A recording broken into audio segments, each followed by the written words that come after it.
There. I think that's it. Look at the commission date. That's almost 900 years from now. Daniels talked about historians from the future. People who traveled back to study the past. That could be what this pilot was doing. This says it's powered by a temporal displacement drive. Assuming the vessel is from the future. Why haven't they retrieved it?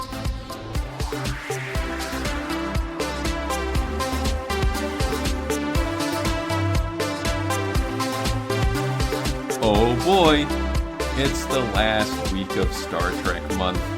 My name is Nate, and he's got the faith of the heart. It's Brian Martin. Yeah, it's been a long road getting from there to here, but it's the end of the line for Star Trek month. On Star Trek month. It's been a good one. Yeah. It's been hard behind the scenes. Oh, sure. Lots going on. I did manage to see the episode. I can tell you that much. I watched the episode that we covered tonight, but as you all probably know, I've been moving over the course of Star Trek month, tried to get as prepared as possible, left one echo chamber for another, and hopefully my little makeshift studio here will not make for the worst audio that you've heard on the podcast. Hope not. Yeah, you're coming through loud and clear for me. I don't hear any echo right now, which is a good sign. Okay, perfect. Hopefully, by the next pod, I'll have something set up that actually works really well. I'll tell you who the culprit is.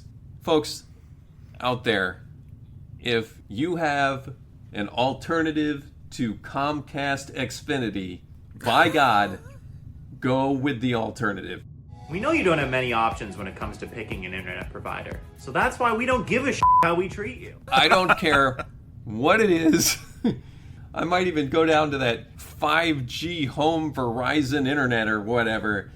Yeah. But I have had the worst trouble with that company getting the internet set up at this new location. So, do you guys have any other options? No. Or is it like a stranglehold? Not, yeah, I hate it when that happens. Stranglehold, man. Yeah. One of the places I lived, I did have AT&T fiber. Oh, yeah. Which was really good. Yeah, that's what I've got. Yeah. Yeah, Great. we had it for 3 years, never lost it. Not once. Mm-hmm. Yep. Comcast is just a fucking nightmare. Well, you know what the com part of it stands for?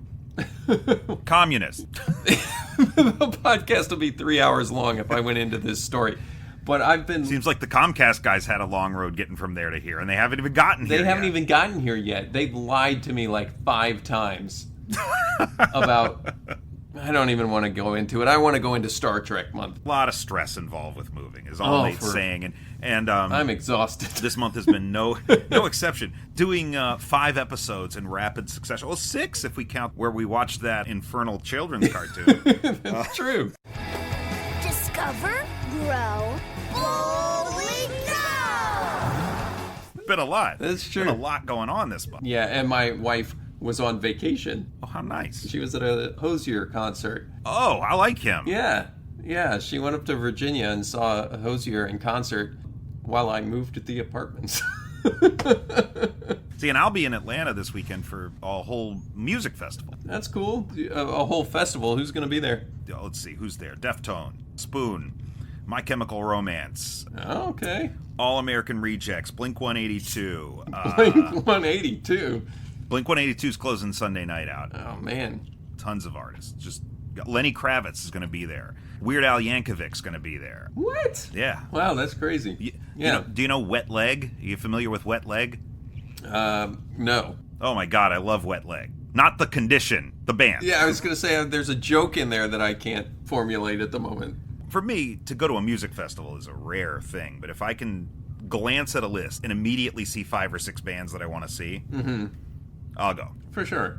And this one, I saw 5 or 6 bands, and then I saw 5 or 6 more after I bought the tickets, and I was like, oh, this is a good buy. So. Oh, awesome. All right, well, we're going to squeeze in a podcast before you leave. Yeah.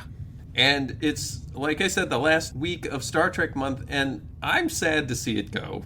It has been a crazy month on a personal level. I think for you, certainly. For me as well. It's been a crazy month on a socio-political level for the entire fucking planet. And it's still rolling. But I gotta tell you, Star Trek and going back and watching some of these episodes has been one of the only remaining tethers to sanity that I've had. Yeah. It's been so nice just going back and getting an injection of optimism and hope and It's just interesting stories. interesting stories too. Yeah, just it's been great kind of revisiting some stuff, seeing some things for the first time. Like this episode of Enterprise, I don't think I've ever seen before. It certainly didn't feel like I had. Like I said, I watched it last night, but this was late at night after the last 5 nights I've been moving stuff from one house to an apartment. Sure. Work all day. Before dinner, go to the house, fill up your car, and bring up a load of stuff to the apartment. And then Did you take the Lionel Hutz approach to watching this episode, where it's, yeah, I watched it in the bar last night. The sound was off, but I think I got the gist. I did get the gist of it.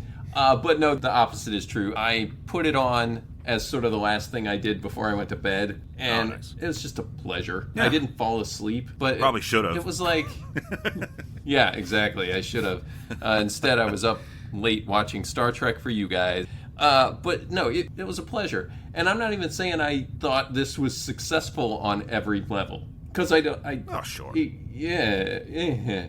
But it was Star Trek, and enjoyable to take an hour out of all of the shit that's been going on and say, you know what? Here's an hour for me and the Federation of Planets. Yeah. We are covering a show we haven't covered yet on either of the 2 Star Trek months. Which is kind of crazy. Well, it's not that crazy, because as most of you know, this show that Nate and I do started out as a Quantum Leap focused podcast. And we've talked about Scott Bakula projects beyond the scope of mere Quantum Leap, because we even watched the Mr. and Mrs. Smith pilot. Yes, we did. Go back and listen to that one, guys. It's actually really good. Scott Bakula, codename Mr. Smith. He's a spy. That term is so out. Maria Bello, codename Mrs. Smith. She's an assassin. I'm not an assassin. She's lying. I think that's the last non-time travel episode of this show. Unless you count Star Trek Scouts, which Oh, yeah, okay. That definitely no time travel. did not have time travel. Except, I don't know, for me it felt like time slowed down a bit.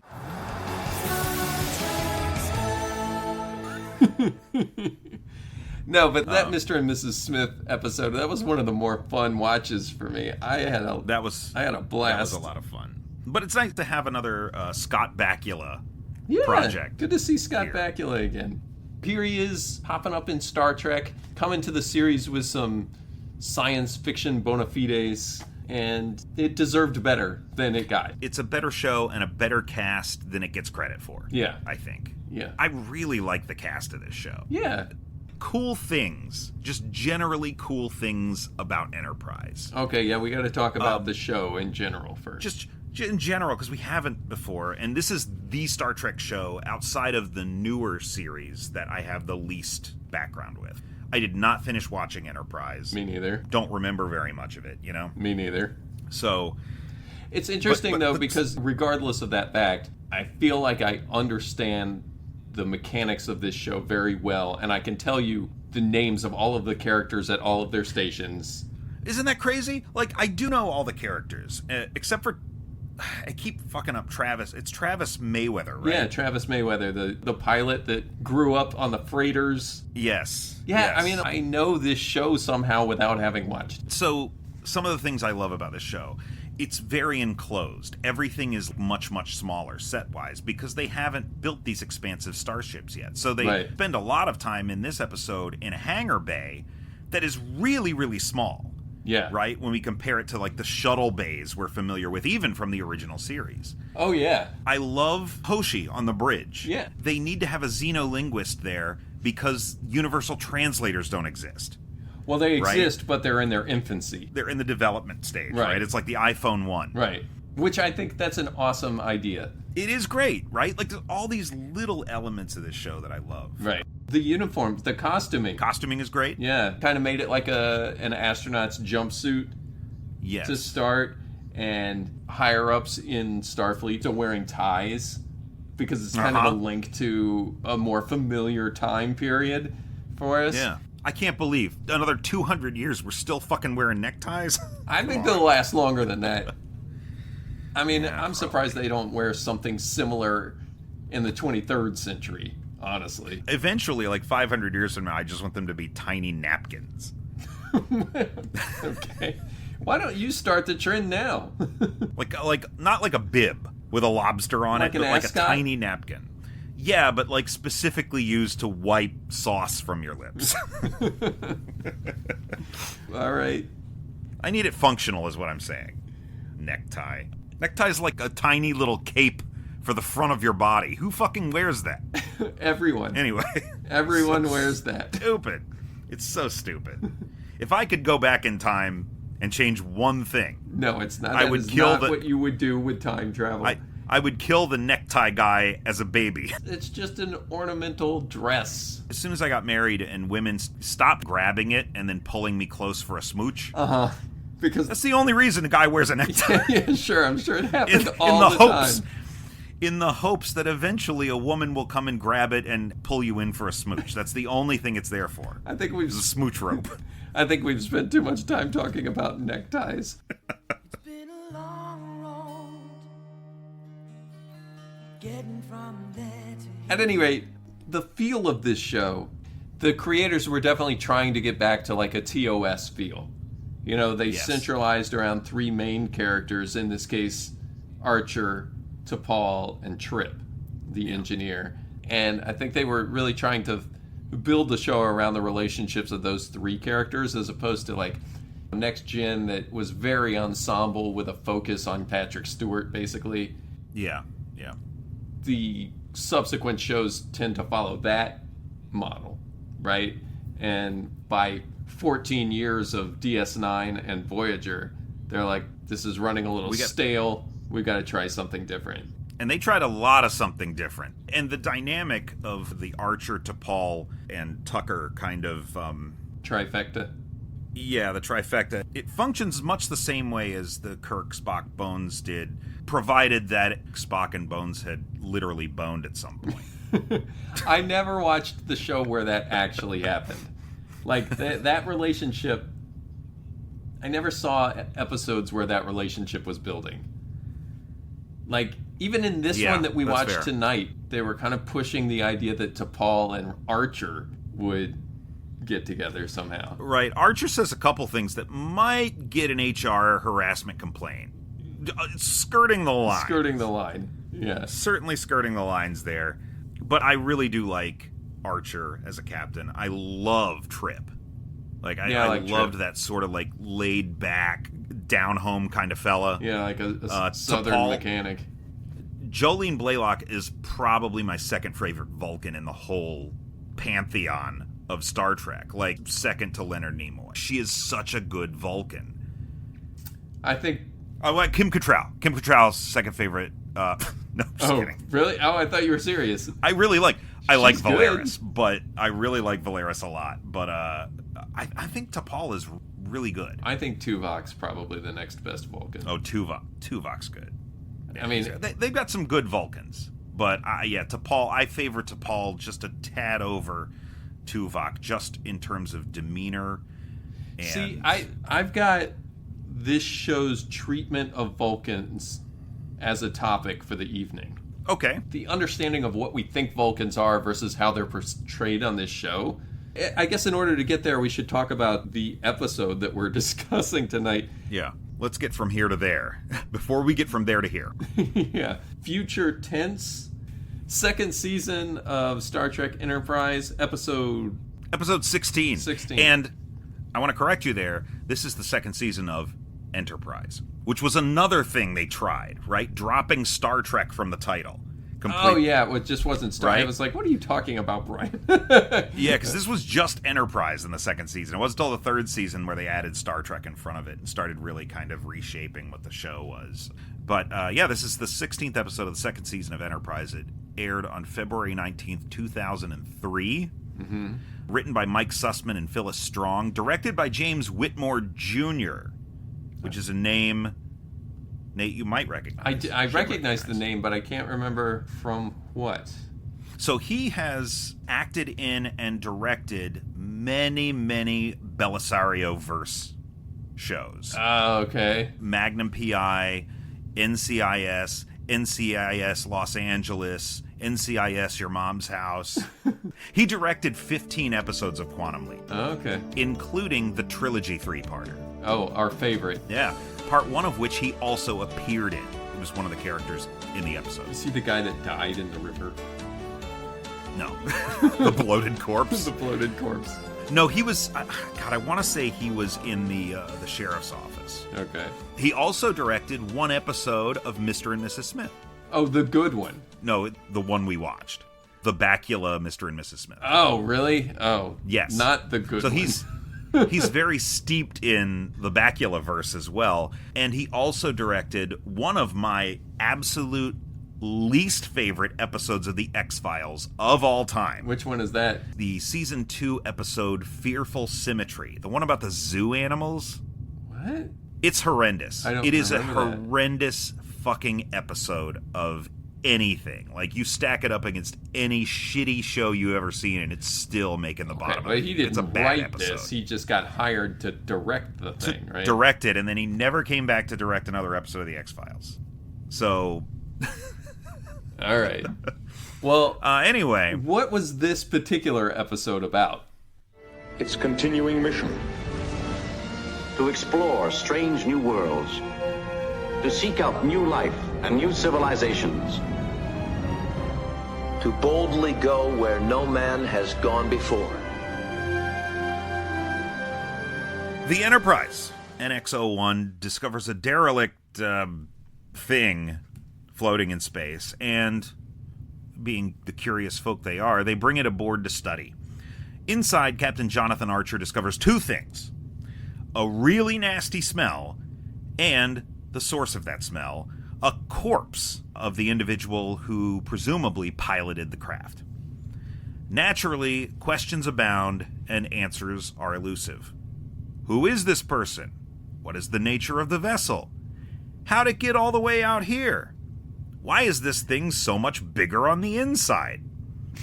Archer initially speculates that they may have finally solved the mystery of warp pioneer Zephram Cochrane's disappearance, although this and every other working theory is met with skepticism. Even as mounting evidence seems to point towards time travel, Subcommander T'Pol rejects such ludicrous notions, reiterating the official Vulcan stance that time travel is impossible, metaphorically sticking her fingers in her pointy ears as Trip Tucker and Malcolm Reed start experiencing strange causality loops, and Dr. Phlox is flummoxed by the corpse's improbable melting pot of genetic material. Yeah. Things get even more complicated when the Suliban and Tholians lay claim to the vessel and are willing to go to war with the Enterprise and each other to get it, putting Archer and his crew in a race against time to fend off their adversaries and discover the secrets of their mysterious cargo. Nice. Yeah. Give me Tholians, man. As soon as the word Tholian popped up on Enterprise, I was like, yeah, Tholians. Yeah. One of my favorite episodes of the original series. And it's not, like, great episode, really, but no, but it's an interesting it idea, right? Like them creating an interesting that net idea. And, yeah, creating that space net that when it's completed constricts and crushes whatever it's in. Yeah. Really impractical. But I love the way that T'Pol characterizes the Tholians as extremely xenophobic. Yeah. I just like the Tholians. Also a little hypocritical coming from her, I feel. Oh, yeah, really. I'm not sure how I feel about this episode as a whole. I have a fondness for the show, regardless of the fact that I don't know it quite as well as some of the other ones. I will tell you that I have seen maybe even more of Discovery than I have of Enterprise. Oh, no kidding. And I can barely name 5 characters on that bridge.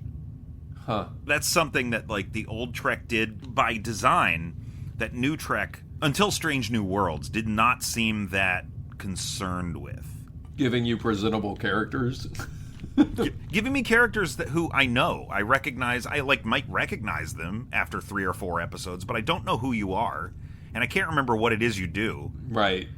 Everybody had a position, like a recognizable position. Like anybody that puts together the bridge crew of a show, everybody's kind of put their dream team together. And you know, you need your captain, your first officer, your ops officer, your tactical officer, your navigator, and... I think back when Paprika was still around and we were doing podcasts with them, We did a Star Trek draft at one point to make the best, where we ship, drafted our own crews from the entire scope of Star Trek movies and TV shows. Yeah. So we could draft whoever. You could technically have 2 Spocks in your draft if you wanted to, because you could draft Spock from the original series and Spock from the Kelvin universe if you wanted to. Okay. Right?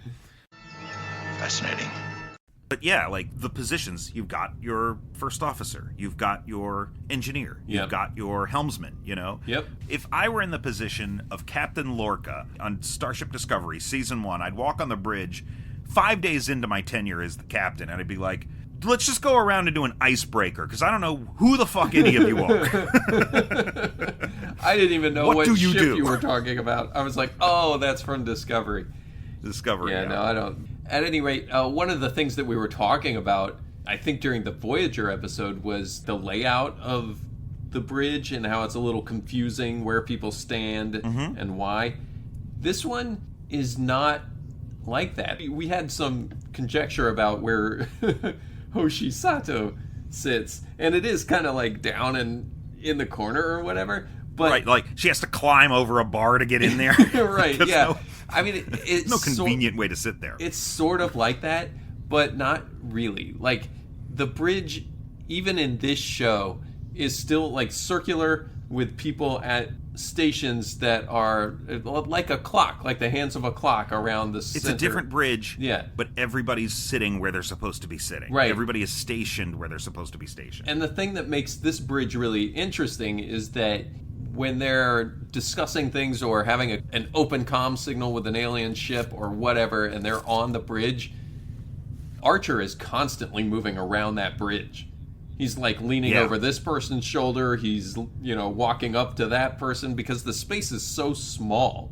Yeah. That he's just kind of moving all around it. And the fact that there's a captain's chair sitting in the middle of the room almost feels like a waste of space to him. Right, like he doesn't even need it. Yeah, like I think he sits down in it for about 2 minutes and gets right back up. You know what I mean? Yeah. And I feel like that's pretty natural throughout the whole of the show. But it's specifically in this episode, I noticed it. He's like, oh yeah, he's just always on the move, walking around to each of his people. And it's such a cramped space. They really do try to make it feel more like a submarine than anything else. Yeah. Until you get into that engine room where there's that ginormous pulsing warp core or whatever. That's got to be big. Yeah, right. That's the one part of the ship that should get smaller over time rather than bigger. But in this iteration, it's like, it's all about the warp vessel, right? This is the first Warp 5 engine, Yep, first ship capable of Warp 5. That's why it's out here doing its thing, right? And like, got to have it going at Warp 5. You got to have a big fucking warp core. Yeah. I dig it. I really like the design, too. It's very cool. It's very cool. I will say I was skeptical when the show first came out. I didn't like that they were saying there was an Enterprise before the TOS Enterprise, because we'd never heard of any other Enterprise, Yeah. And it just seemed like if we've got an Enterprise and then we've got an Enterprise A and a B and a C and a D, how are you going to go backwards? You know what I mean? So I was kind of skeptical of that, but as far as the design itself of the ship, one of the better Enterprise designs, in my opinion. Yeah, I think so. I like it a lot. Both inside and out. I think it's just a really cool ship. I don't know if I like the prequel aspect of it, but I mean, that's the whole premise of the show, so you kind of have to go with it. Well, this specific episode couldn't exist outside of a prequel series. Right? And that's one of the beauties of Enterprise as a whole, that there's so much uncertainty about what's out there in space. And in this episode, the uncertainty is really about, but time travel? Now, the challenge here is that, as is pointed out in this episode, Archer's already met a time traveler in this series. Several, right? There have been, I think, 2 time travel episodes at this point, both that revolved around this guy, Daniels. And then during the course of the episode, we discover that he's actually from the future. And in fact, in this episode, at one point, they have to break into crewman Daniels' locker where he's left basically, I guess, a catalog of future ships just laying around? I had some vague recollection of them sealing off his quarters as he left them for some reason. A database from the future. Our time-traveling friend Daniels left it in his quarters.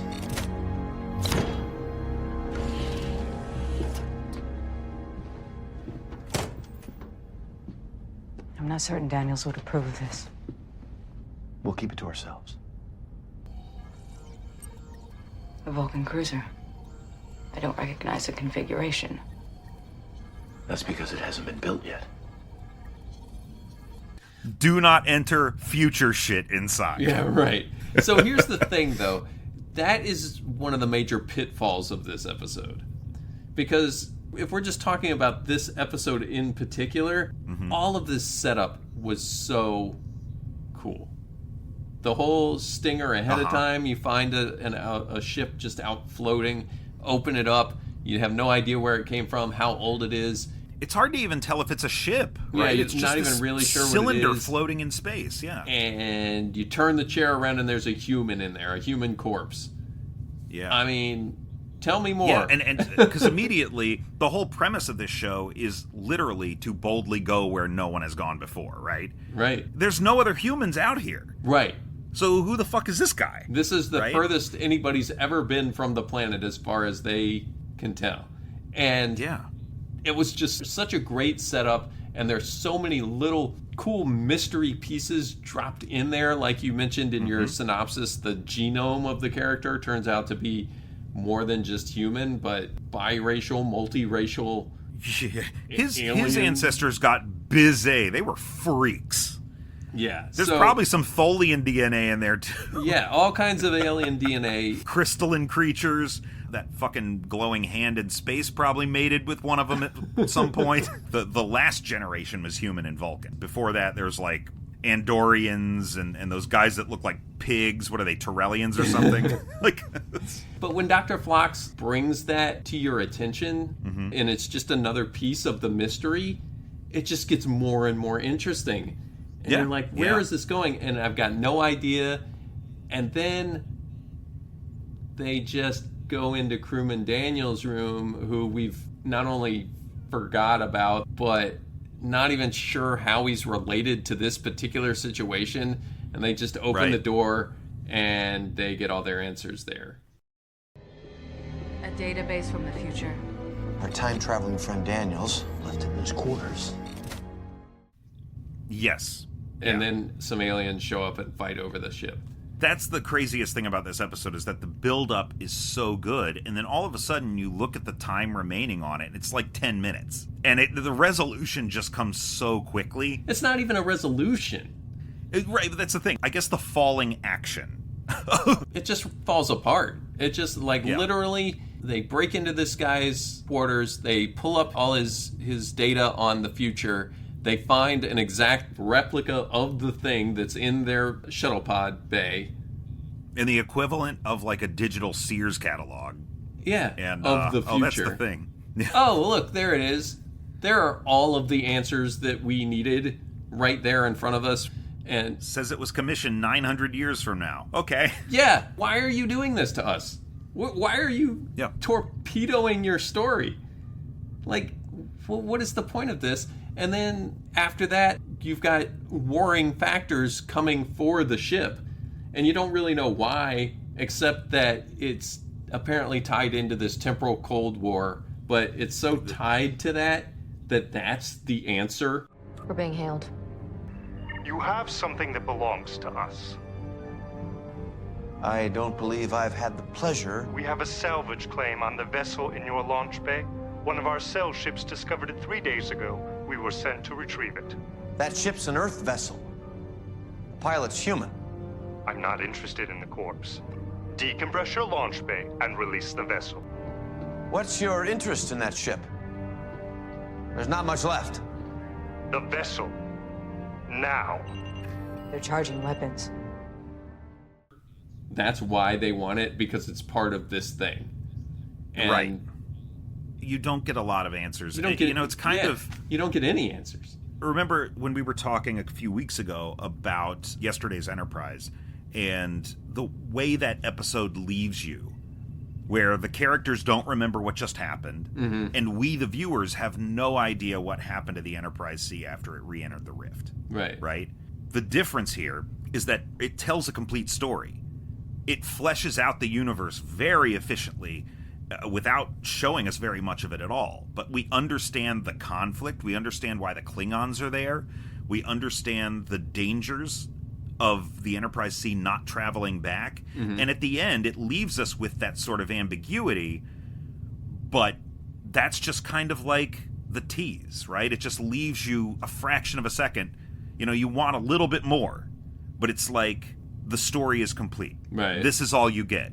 And with this, I totally agree that the last third of the episode, one, it gives you a lot of answers that none of the characters really have to fight for. And two, it doesn't really answer any questions about anything, including the origin and nature of the vessel and the corpse. You never find out. You never find out Right. anything. You can surmise a lot, but the only reason you could surmise all that is because the characters break into Daniels' locker. You know those nylon ropes that you can buy at like Home Depot or whatever? They're like those blue nylon ropes that most of the time, if you're going to use it for something, you have to kind of melt the ends of it to fuse them together, right? So it doesn't all unravel. Right. This episode... They didn't fuse the end? Yeah, exactly. This episode is like a nylon rope where all of the strands just, at the end, just fray out into nowhere. That's a really good metaphor for this. It just that's what it feels like. Comes apart at the end and then just stops. Like, it doesn't... It just stops. It You really know what I does. mean? Sir, it's gone. Gone. It dematerialized, and it's not aboard the Tholian ships. They're disengaging.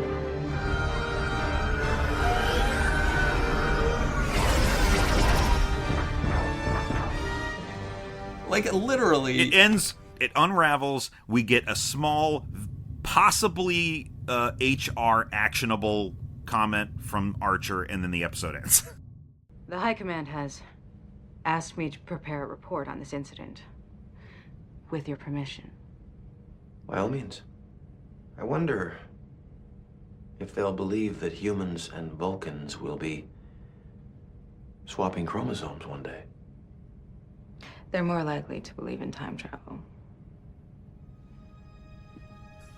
It's a real disappointment. Like, by the end of it, it's so disappointing. It's like a fantastic mystery full of interesting pieces, and it's just completely squandered. The coolest aspects of this mystery early on. Archer's immediate speculation that maybe they've found the body of Zephram Cochrane. Yes, that's super cool. Fucking cool. That is so fucking cool. Because Cochrane left Earth in a one-man warp vehicle, right? And vanished out in space. I wonder if this could be Zephram Cochrane. They say he was piloting a one-man vessel when he disappeared. How could he have traveled this far? There were a lot of rumors after he was lost. One of them said he was testing some kind of experimental warp ship. Any markings on the hull or control panels? We haven't found any. Now, he reappears in the original series. Yeah, that's the only problem, Right, is we already know that that's not who it is. We know that, but it's cool that we're reminded that Archer doesn't know that, and Starfleet doesn't know that, and right. maybe now, we finally solved the Cochrane mystery. Really? He's like in a cave on some... They're always in a cave on the original series. Nate, the two things. There's always a cave, and there's always a chick. Yeah. And that's where Zephram Cochrane was. He was in a cave with a chick. He had been, like, de-aged, too, right? And he was just left on that planet to kind of live on, like, an infinite basis. Right. Right? Yeah. And didn't look anything like... Like, That'll Do Pig? Yeah, Farmer what's his- Hoggett? James Cromwell. Yeah, it doesn't look anything like James Cromwell. That'll Do Pig. Yeah. But I thought that was neat. Just a kind of a little... No, it is. It's super cool. Continuity-wise, it's a neat little... They do spend a little more time on it than you probably need, given that you know that's not the answer. Right. But it is cool to posit the idea. The other thing I really like about the building mystery here is when Trip and Reed get into the ship and start to really dig down into it and realize there's this whole tunnel underneath the vessel where it's like, where the fuck is that tunnel? It's not visible from the outside, right? Than it is it's on like the the outside. TARDIS. Mm-hmm. It's like the Doctor's TARDIS, right? It's like everything is bigger on the inside. That's cool. Like there's like this pocket dimension. Yeah, you don't of see space kind of inside. This I tried to think of a situation where you saw something else like that in Star Trek, and I don't think you do. I don't think so. Yeah. So that's neat. That's a really cool little detail. And then they go down there and they find, of course, that little slot in the wall where they find what they posit to be like a black box, maybe. Right, with organic circuitry. Organic circuitry, yeah. Yeah. Like the mystery cool just idea. deepens and deepens. Yeah. And then the whole time, these scenes are intercut with Phlox, just like a giddy little schoolgirl. He's always looking at like this that. corpse. Yeah. I know. I really do like Phlox a lot. I managed to find only a few undamaged cells, but they were enough to complete a genetic analysis. Any match in the Starfleet database? No, but I did discover that our guest is no ordinary human. I found an unusual deviation in this nucleotide sequence. At first, I thought I was looking at some kind of mutation, but there was something familiar about the chromosome structure, so I widened my search to include the interspecies database. This nucleotide sequence is Vulcan. How did a human end up with Vulcan DNA? The likeliest explanation is that he had at least one Vulcan ancestor, further back than a great-grandparent. That's not possible. We haven't known the Vulcans long enough. I also found genetic material belonging to several other species. This sequence is Tyrellian. There's another I can't identify. I believe this individual is the result of several generations of interspecies breeding. Dr. Phlox was a great rebound from Neelix. For the alien on the crew, Yeah. I loved Phlox. I thought he had a great demeanor, this sort of childlike wonder almost. I love in this episode. And he's not when in he's Starfleet. talking. That's also He's not, no, yeah. Yeah, I think really that's cool. also neat is that like he's Independent practitioner. Yeah, just I'm gonna go be the doctor on this ship. He's like, actually, I'm just an optometrist. That's great, Brian. But I love the scene he has with T'Pol, where she's talking matter-of-factly that time travel isn't possible. The Vulcan Science Council has just issued a decree that declares it illogical, and that's their official stance on it. And Phlox tells a story about his own planet's first contact with an alien race. Right. And how sometimes you have to reframe everything you believe to be true. I understand Captain Archer believes that the vessel traveled here from the future. That's his theory. Genetic anomalies, unexplainable alloys, the evidence seems to be mounting. Perhaps. The Vulcan Science Directorate. They've always been rather reluctant to embrace unorthodox ideas. After they review our findings, I have a feeling they might reconsider their opinion of time travel. It's not an opinion. It's simple logic. There was a time when Denobulans believed they were the only intelligent species in the galaxy.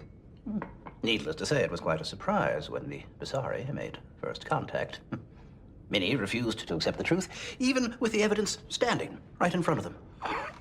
It took some time, and it wasn't easy, but eventually we were forced to reevaluate our beliefs.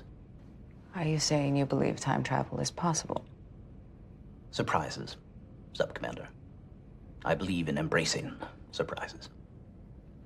I prefer to embrace logic. And I thought that was great, and it's really in character for Phlox, who's just got this perpetual sense of wonder about everything that he's experiencing, and and getting completely to open see, mind. you know. Yeah.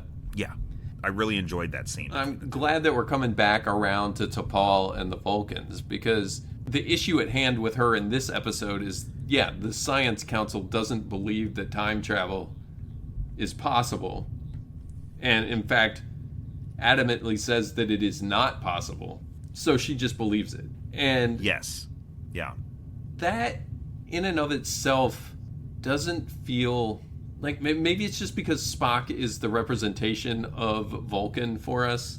You would never see Spock close his mind to a possibility. Yeah. T'Pol's a different character. Sure. For starters. But I think the era is really important here, because there's another line that comes later in the episode where they're racing to meet a Vulcan ship for backup, right? Mm-hmm. While the Suliban and the Tholians are both in pursuit of them, and they're trying to make it to the Vulcan ship before either of those adversaries catch up to them. And I think T'Pol observes, I think T'Pol says this, that the Vulcans won't risk their ship for an Earth vessel. No, the Suliban says that. The Suliban says that, okay. So, but the point is that there is a degree of uncertainty between the Vulcans and the humans, and T'Pol's presence on the ship initially is kind of unnerving, right? Like, right. Is she a spy? What is her role here, right? This is meant to be sort of an olive branch and a chance for them to work together, but at the same time, I think T'Pol feels out of place, and the crew feels like she's a little bit out of place, and the relationship between the Vulcans and humans on a broader scale is still really in its infancy, and I think there's a lot of mistrust and withholding, or distrust, I should say, and withholding between those two races. So I think one of the things that this show is doing is bridging the sort of gap between First Contact and Spock. Right. Right. Yeah, you're right. I think that the issue lies with their depiction of the Vulcans. Like, I understand that the relationship on the show is that humanity feels like they're being held back by the Vulcans. Like, look, Yes. we've got this technology now, and we want to go out and explore the stars, and, you know, you're being too pragmatic about this. Just let us go be adventurous. And they want to be logical and doing it a good. Humanity feels like their entryway to the stars is being hindered by the very people that are supposed to be opening the door.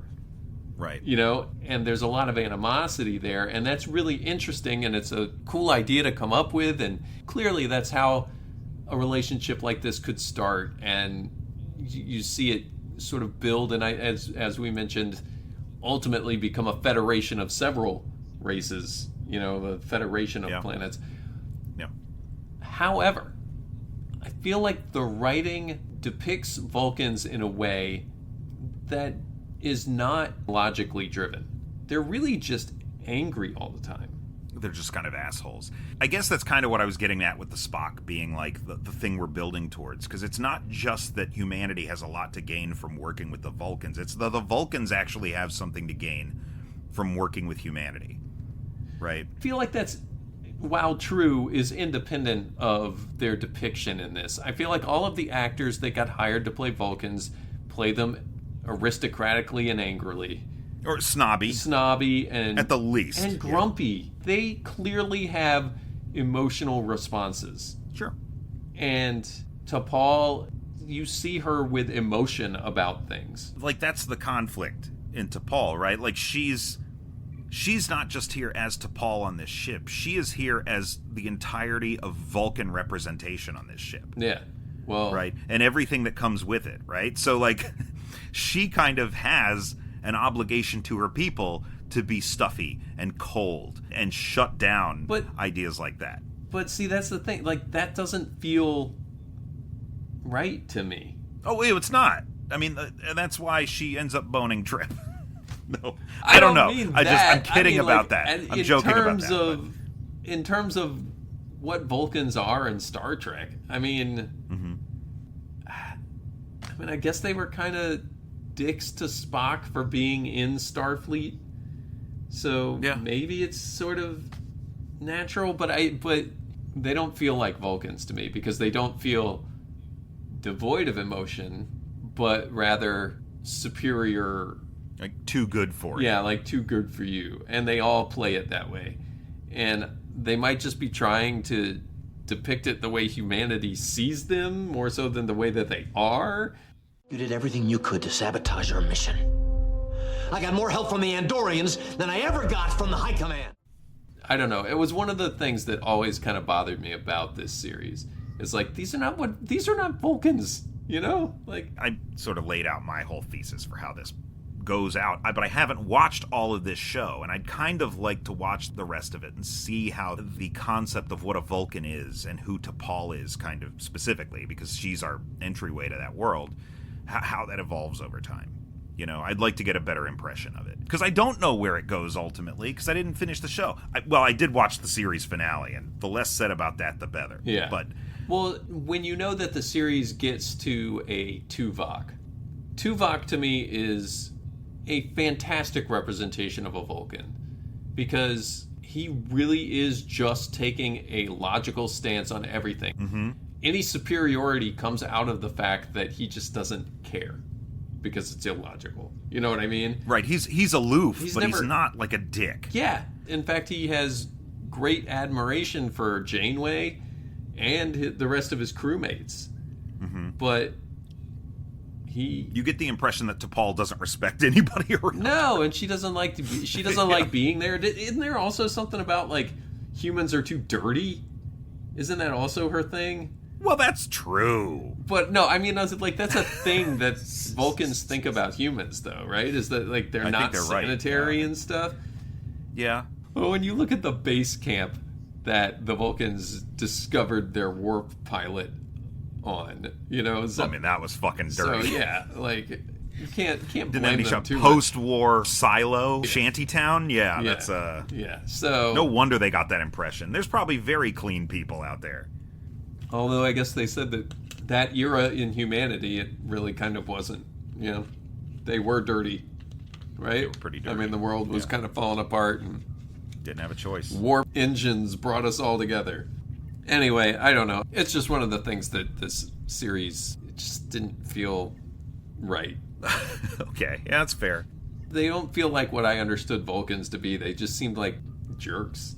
But I mean, it was obviously intentional. So we're talking about relationships a little bit here, and I want to shift gears and talk about one of the relationships that I really don't, again, my history with Enterprise being what it is, I don't know if this was something that persisted throughout the show. It seems like they were trying to get, you know, a Tom Paris, Harry Kim kind of thing going, but the relationship between Trip and Malcolm. Yeah. Right? And the way they work together. I think those two are great. Yeah. I don't remember them being like the best of pals. It's not like I don't either. Geordi Data situation, but yeah. Like these two peas in a pod. Like, I don't recall that being a thing. No. But it works fine here. The one part of it that's kind of weird is that in the very first scene the two of them have together, Travis is also there. The hull seems to absorb EM radiation. Without all this damage, never would have shown up on our sensors. Some kind of stealth ship. So what do you think, Travis? Could this pilot have been a cargo hauler? We're more than 30 light years from the nearest trade route.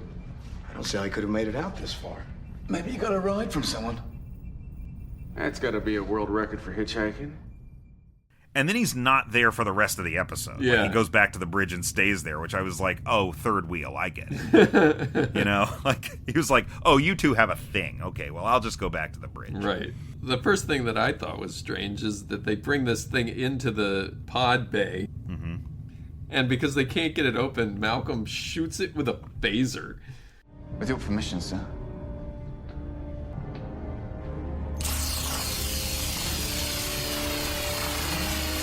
Like, Carves his way into it. No finesse. From a screenwriting standpoint, yeah, it makes sense. You know, you go over and you get a phaser and you cut your way in. But from a logic standpoint, I'm feeling like they have tools for that kind of shit, and it's probably not a gun.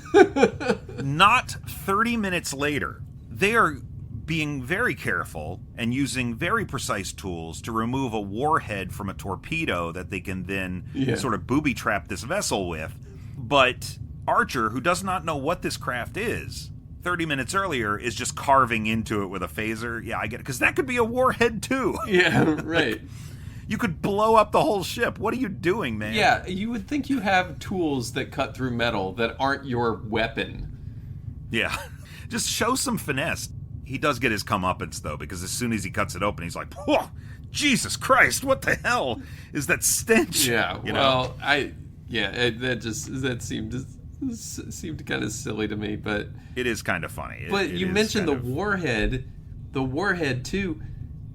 That's just another frayed nylon string that just goes nowhere because they spend all this time dismantling a warhead so that they can booby trap the ship, let the ship go. I'm gonna hold you to that 4 minutes. It was only an estimate, Sam. It's happening again. We've had this conversation before. You're right. How far do you think we got last time? I'm not certain. And then it just doesn't work. Isn't it because it's disarmed by the mysterious future people? Yeah, right? I mean, it just they just disabled it.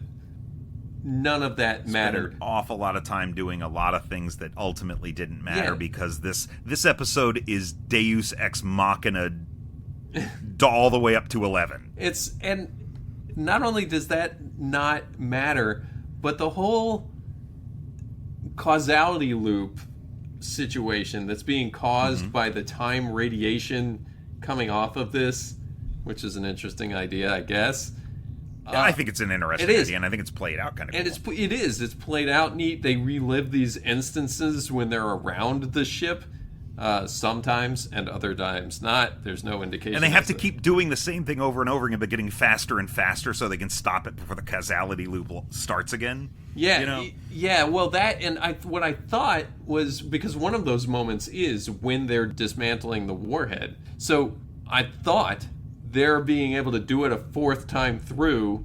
You know, they were able to do it in like half the time. I'm gonna hold you to that 4 minutes. It was only an estimate, Sam. How many times do you think we've done this? At least twice, maybe more. Let's hope we've got it down by now. And that would be the reason that it worked, because they were able to get it done in the amount of time they needed to, but only because they did it 7 times. Right, yes. Like, that would have been a cool idea, but as it turns out, them having to walk through the same conversations over and over is just an interesting thing that happens, and that's it. Right. Like, it's not indicative of anything. It's never explained why the ship would cause it to do that. It doesn't come to the story's aid in any way. It does create some tension when you think that there's still a chance that all of this is going somewhere meaningful. Well, sure, but it resolves It does create nothing. that sort of tension, like, how quickly are they going to snap out of this and realize that they're reliving this same thing over again, right? And especially with the warhead at the end, where Malcolm gets it on, like, the second trip, right? Well, because he's already been through it once. He's already done it once. Yeah, he's like, oh, fuck, it's happening again. And, you know, so I think that those moments, it's a neat effect. It is mysterious. It appears to be happening in service of a greater climax for this episode that just does not materialize. It seemed in fact, really interesting. It all actually dematerializes at the end. You know, it really every little part of it. It really doesn't come up again. Like, it doesn't matter. Yeah. Everything plays out as though it doesn't matter that happened. And it doesn't explain why it happened. Yeah, it's almost like you need to get through this episode, but provide yourself an out that still allows T'Pol to hold on to her views about time travel. And I don't know why that needs to be the case. Well, because it's not part of the larger story. It's not time for her to have that revelation yet. Sure. But it's just, it's silly. I don't disagree, but at the same time, why are the Vulcans so stringent that they're right? You know what I find the most remarkable about that is that, now, maybe this isn't true in this current version of the timeline because we haven't gotten to the Next Generation era yet, but First Contact was facilitated by time travelers, ultimately, you know? Yeah, they don't know that. They don't know that. Yeah. So I just think that's kind of funny that, like, these stuffy Vulcans can't understand that time travel exists and is directly responsible for them talking to humans in the first place. Yeah, and it doesn't seem like something that would be illogical either. Mm-hmm. Like, people think about time travel theoretically now, that maybe something like that is possible, but what would you need to be able to break certain rules in physics or whatever? And time dilation is a thing. It's not that far of a leap to think that it's a possibility. Sure. So to be so definitive in that era just it seems so... And you got to think, Vulcans, they're advanced beyond humans. They've been capable of warp speed travel for generations, much longer than humans have. Yeah. And we know, and we have talked about in the course of this month, you can't go for like a month in space without entering some sort of time dilation, time travel, wormhole shit. You know, like it happens to the Enterprise, it happens to DS9, it happens to Voyager multiple times every year. Right? Yeah. So how on earth could it possibly be the case that the Vulcans have been zipping around in space and not accidentally traveled in time at some point? Well, they drive the speed limit. Logical. Oh, that's and what safe. it is. No whipping around the sun. That's it. In a Vulcan Volvo, you know what I mean? Yeah. Yeah, so I agree completely. I think the areas where this episode really shines, from the perspective of, is time travel real, is it not?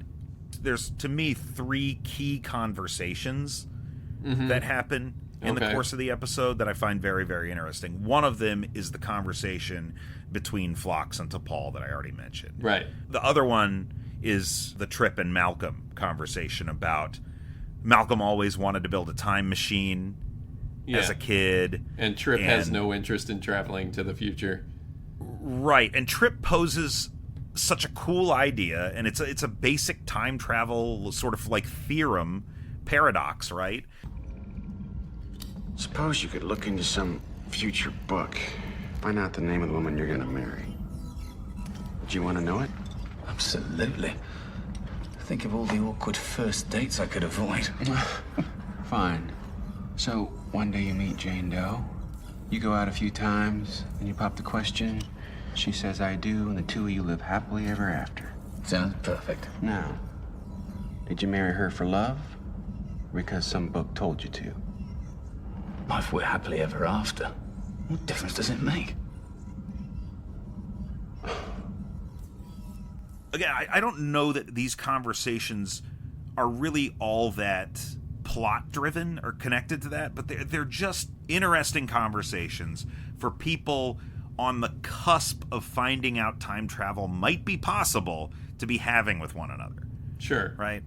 And the other one was the talks between Archer and T'Pol. For all the joking that I talk about with Archer really skirting the line between an HR saying things that are a little bit too busy. Hey, maybe we should go swap some chromosomes sometime, huh?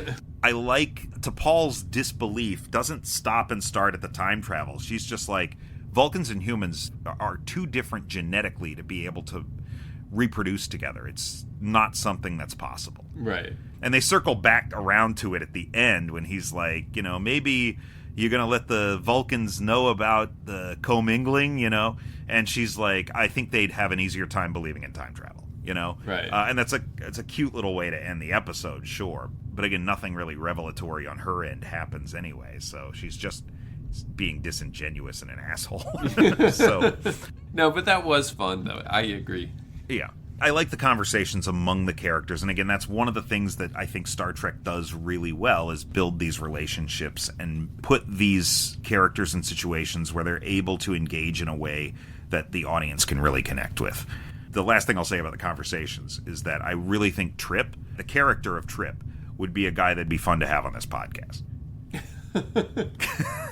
Given the hypotheticals about the book and, did you marry out of love? Did the book make you do it? All of those sorts of things. He wants to go back and meet a Stegosaurus or something, doesn't he? He does want to go back in time and meet a Stegosaurus. Yeah. A nice Stegosaurus.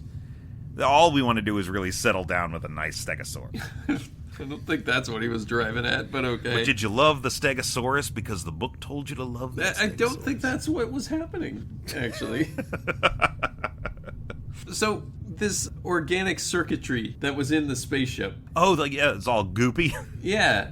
Another puzzle piece to the show that, one, doesn't go anywhere, ultimately means nothing. They teased us with a good time. Yeah, right. Dr. Flock's coming down there and, trying to work on an engine because it's got organic circuitry. I'm, waiting for this partnership between the engineer and the doctor to come down and, work on living mechanics. And nothing. Registers as some kind of biomatter. Organic circuitry? Maybe we should get Phlox to come down and take a look. Not a bad idea. I'm reminded of that doctor on C-Lab 2021 who was like, I don't know the anatomy of a monster. I can't help you with the monster, you know? Yeah. And it's like Phlox is going to come down and be like, I don't know the anatomy of a starship. I got PhDs in 4 scientific disciplines. Really? Why do you think they call me Dr. Quinn? I just thought that was a nickname. You know, like Dr. Dre. East Side. God, you're stupid. I don't know. I didn't envision it that way. I really thought he was going to come down and they I feel like if it was next gen, they would have each brought something to it. Yes. That was vital. That was vital to figuring out what was real. And in this case, it didn't even matter that it was organic. It just gets beamed away at the end anyhow. Nobody gets any answers. This is basically anything. The episode can be summed up thusly. Huh, what is that? What is that? What is that? What the hell was that? And it's over. I'd say the last question is, where did it go? Yeah. So what was all that about? Let's just go read all about it in Crewman Daniel's room. It's truly just completely squandered. It's just it's an episode that holds a lot of its cards, right? And it's teasing you a little bit, and then at the end it's still holding all the cards. From the characters, from us, it's like it just doesn't answer anything. There's no real resolution here. It's more like when you are playing a game of cards and then you spill your drink in your lap, so you stand up fast and you drop your cards all over the table, and then everybody else scoots back away from the table and the cards go everywhere. That's a very vivid picture. That's how it ends.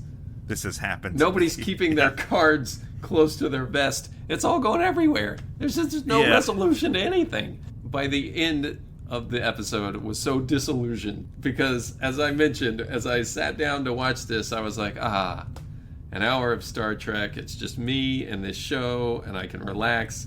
And by the end, it was just such fluff. Yeah. It was so disappointing. I think the disappointment factor is also heightened by the fact that I think everything we've watched this month, with the exception of one 4-minute long cartoon,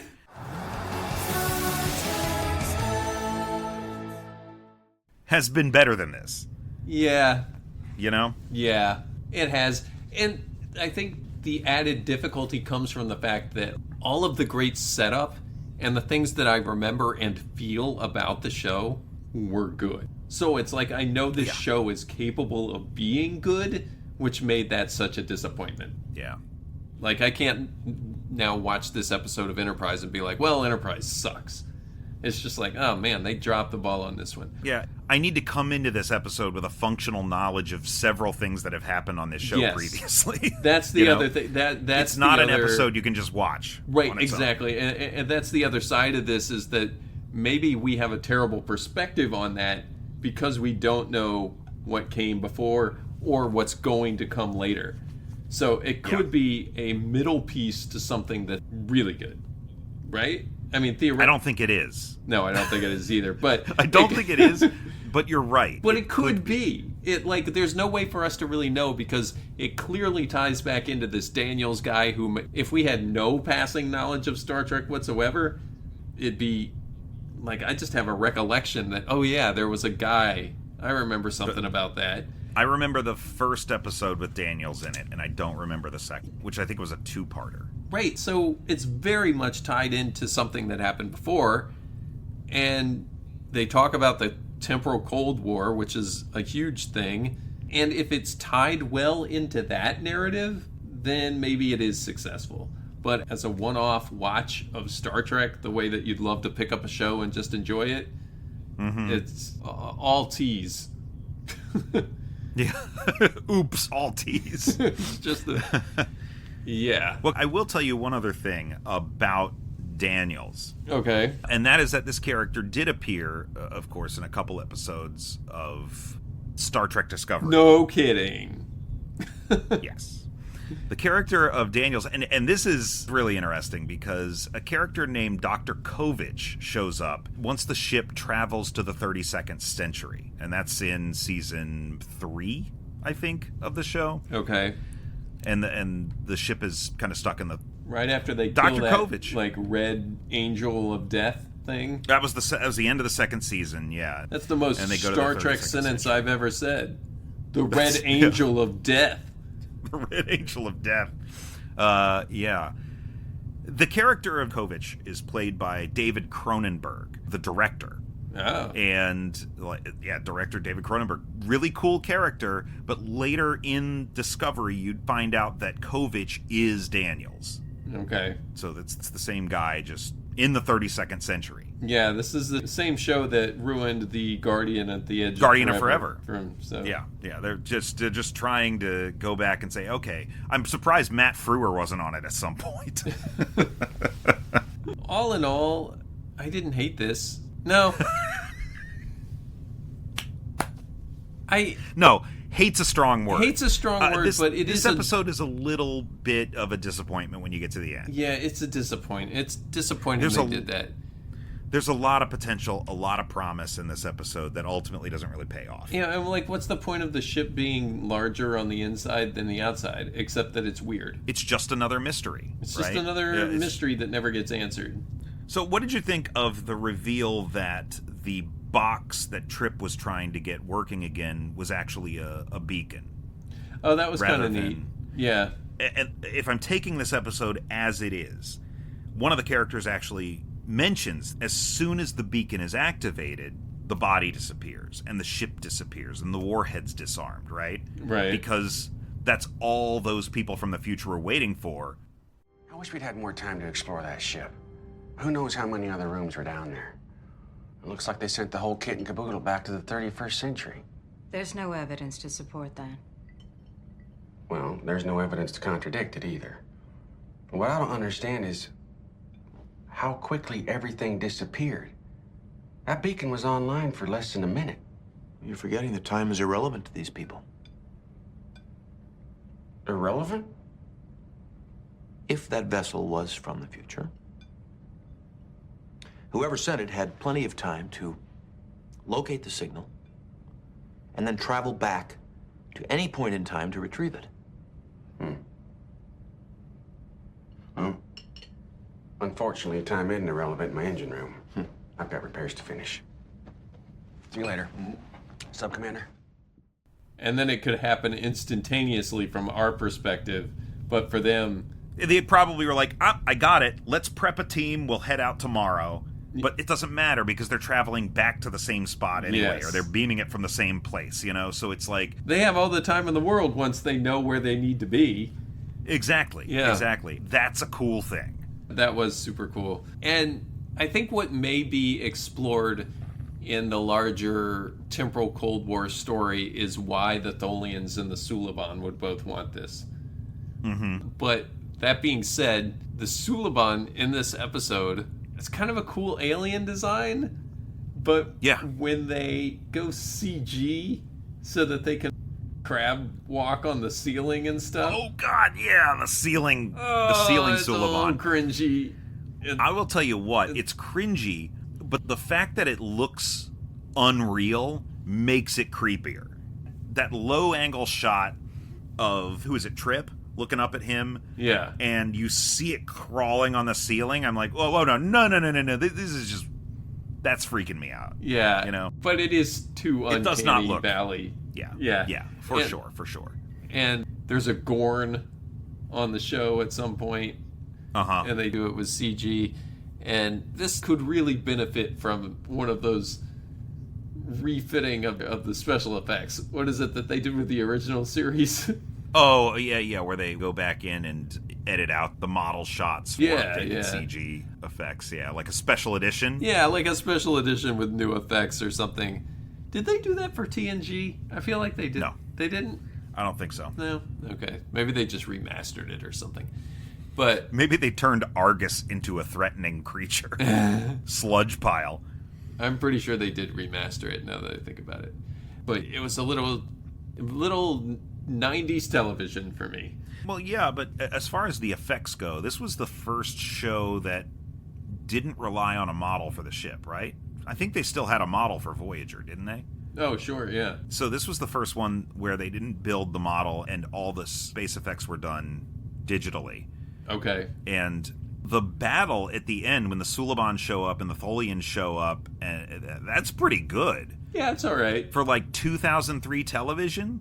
It's okay, I mean, like that's pretty good. For that time, yeah. I mean, some of the ship's explosions are a little weird and wonky, but the ship itself is really good, and I buy the space effects easily. Mm-hmm. I'm not saying it's bad. I think it's just the uncanny valley of those Suliban creatures. Yeah, that's fair. I wish we had gotten to see a Tholian again. Have we ever seen a Tholian? On the original series, yeah. We saw them on the... What do they look like? The Tholian was... They look like crystals. Like big crystals. Okay. Kind of like elongated, kind of sheer edges that come to a natural point up top. Okay. Not unlike their ships. Yeah, kind of like that, but much more just like, oh, that's just a crystal. Yeah. With eyes. And you could only see part of them in the view screen, but there was a book published at some point that was like a guide to creatures or alien species that had a full body look at what a Tholian looks like. Oh, okay. Yeah, they look like those plunger guys. Oh, yeah. Right. A Triumphamidorian? Yeah, Triumphamidorian. No. Yeah, well... I always liked the Tholians in a whole galaxy of Klingons and Vulcans and Romulans and all of these guys. Cardassians. Yeah, Cardassians. We see them. We know what they are. We run into them on the regular. But every once in a while, you hit these fucking Tholians. And the Tholians are like, you know, the get off my lawn. It's like when you take a wrong turn in Alabama.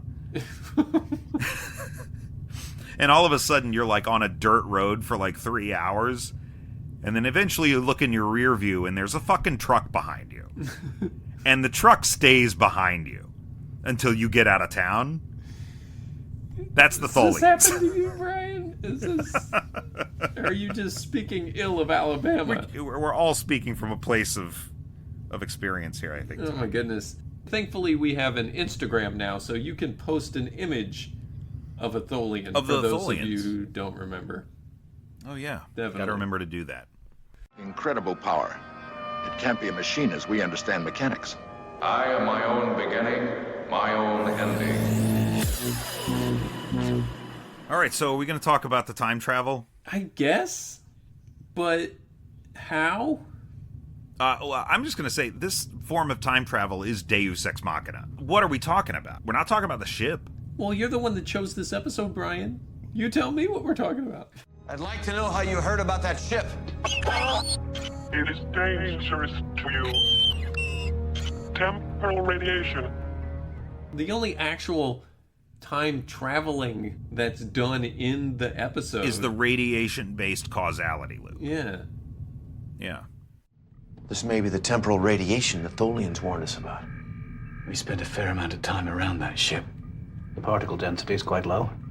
It's unlikely to have any lasting effects. How do you explain what happened? The radiation could have affected your perception of time. Or maybe they really were reliving the same moment. Seal off Launch Bay 2 and evacuate the surrounding sections. I don't want to take any chances. I guess you're right. The rest of it is theoretical that something came from the future, but we don't ever see it. Although it does get retrieved, though, you're right. But we don't know by whom, and we don't know when. We know we're watching Star Trek. We understand how time travel works. We know that it's a part of this show. These holes in the universe, they can't stay open forever, or they also let cosmic scavengers in. They feed on dying timelines, like moths drawn to an old sweater. It's like, the dramatic irony where the audience knows more than the characters. But dramatic is the word I wouldn't necessarily use in this case. Yeah. Well, the lack of drama. Not in that sense, anyway. I don't know if there's time travel to rank, honestly. The mini causality loop. Yeah, I mean, I don't want to rank the ship, because the ship doesn't do anything. Yeah, and it's only theorized that it's from the future. Now, of course, it's from the future, but... The beacon's just a component part, so I would just rank this as a mini causality loop due to radiation exposure. Yeah. And it would go real low as a Yeah. result of that. The problem with it is that kind of cool that happens. Yeah. But ultimately it doesn't mean anything. Yeah, the rest of it's all so vague. Nothing here is being done intentionally. Now, what if the situation was being relived by Chakotay? Oh. Would it be more interesting or less interesting? Turbolifts 2 and 3 are offline. So we've been using the Jeffries tube. Less interesting. I would be like, can we just leave him there? Let's rank it against Chakotay's time traveling in that last week's blurry. episode. It's like Janeway's just getting sleepy listening to him. Oh my God, Chakotay. Either you're traveling through time or you're just exceedingly boring. He's so boring. Oh, poor Chakotay. Is he the most boring Starfleet officer? Most boring Starfleet officer. Like, I mean, there are boring characters in Star Trek, but of all the shows and all of the things that we've watched, is there anybody more bland than him? Who has less personality than Chakotay? No, I don't think so. I think that might be it. Nobody has less personality than... Yeah, man, I can't think of a single character. Like, every character I think of, I'm like, no, I like this and that about this character. Morn has more personality. People like Morn better. Afternoon, everybody. Yeah. Right. If Chakotay had taken over Quark's bar, it would have gone out of business. No chance. No chance. Those guys would have been... Let's stop by to go back over there for old time's sake. Oh, on second thought, forget it. Oh boy. Okay, so if we're looking just at those sort of mini causality loops, yeah, this is still pretty low for me. It's absolutely low. I like low enough. I'm not even sure I'd put it on the list. But if we're doing it, let's see. Start at the bottom. It's better than Suicide? Better than Suicide. We've got the Tralfamadorian Time Warp. We've got the time travel road sign from Beavis and Butthead, and then we've got the city from the Time Guardian, and it's definitely lower than the city. I guess it's better than the road sign because it is time travel. It's an actual effect of time travel. So, what was above the city? The time travel hammock from La Jetée. The city was really done wrong. Yeah, it was. And I think we're going to keep talking about this all season, but yeah. Well, the season's almost over, Brian. Yeah, that's true. Localized causality loop. There we go. Sorry, it's number 26. Okay. Well, things are winding down. Star Trek month is coming to a close. We're going to talk about something new and non-Star Trek related next week. Yeah, but it's still going to be 90s television. So we're just climbing out of it a little bit. Just a little bit. Just a tad. Just a tad, guys. If you are a listener who listens on the Mondays that these post, then you'll be delighted to know that our next episode will drop on October 13th, which is a Monday, 10/13. And what's the first thing you think of when you think 10/13? I made this. I made this. You know, the production company. Right? Because 10/13, October 13th, is the birth date of... Oh, Chris Carter. Chris Carter! I thought you were asking me rhetorically. No, I wasn't. Chris Carter, creator of The X-Files. Right. And so on 10/13, we're going to be looking at an episode of The X-Files, finally. And the episode we're going to watch is Triangle. Now, is this the one where they're on the boat? It is the boat. That's the only time travel one, isn't it? No, there's actually 3 time travel episodes. Oh, really? Well, yeah, but in that sort of X-Files way. Where, Right. much like a normal episode of Enterprise, evidently, we're kind of teased with a bunch of stuff and left with ambiguity. No, but the X-Files, that's part of the draw. Yeah, that's kind of the point. But this is one of the most fun and, kitschy episodes of the X-Files. Every once in a while, you'd get an episode where they would do something a little avant-garde, take a little risk with the storytelling, and this one is up there. Okay, I'm excited to revisit this because I remember not liking this episode. I remember thinking it was pretty cool. So I guess we will see. This is the 3rd episode of Season 6. 3rd episode, Season 6. Okay. That's before the show went completely off the rail. The X-Files. Mulder, Scully, the Smoking Man. Nazis. You'll love it. Thanks for listening, guys. We always appreciate it. Make sure you're subscribed on your preferred podcast app. Make sure to rate the show if you can. Leave us comments. Drop us a line if you'd like to leave a longer comment at ohboyqlpod@gmail.com. I am currently plotting out our course through next season, and I've got a number of listener recommendations on deck for the first, say, 3 months of the year. Cool. So, cool. Some of you have been waiting a long time for some of the things we're going to be talking about early next season. But if you have other recommendations... Brian likes to get ahead of the game here, so if you want to recommend something, he's putting it together right now. This would be the time to write in and let us know what it is you'd like us to cover. Let us know what you thought of Star Trek Month. Which one was your favorite? What was the best week? And what would you prefer we do next year? More episodes, or do you want us to do movies? Who wants us to go to Discovery? Oh, boy. Jeff. Make sure to follow us on social media, guys. Dedicated social media pages on Blue Sky, Instagram, and Threads. The handle is OhBoyPod there. Let me give a shout out to one of our subscribers, Jay Brown, is the one that brought to my attention the fact that the DS9 episode did not upload properly. Oh, yeah. So Boy, thankfully one of the thanks for listeners that. let us know before it was far too late. And I was able to get the right file. I automatically download new episodes as well, just to hear, of course, what you do in the editing end of things. And I started it up, and it was just my audio track. So Jay Brown told me before you did? Oh, certainly. What's the matter with you? No, because I didn't listen. I don't listen like the night it goes up. I'm like on my way to work like 2 days later, and I know it. The file didn't name properly, so when it uploaded, it doesn't matter. Got it fixed. So go back and listen to that episode if you didn't. And let us know if we screw up anything else. But until next time, I'm Brian. And I'm Nate. And we'll see you in the future.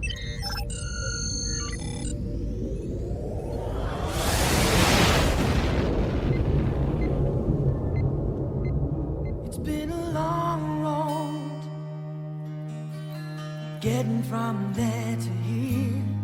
It's been a long time, but my time is finally near.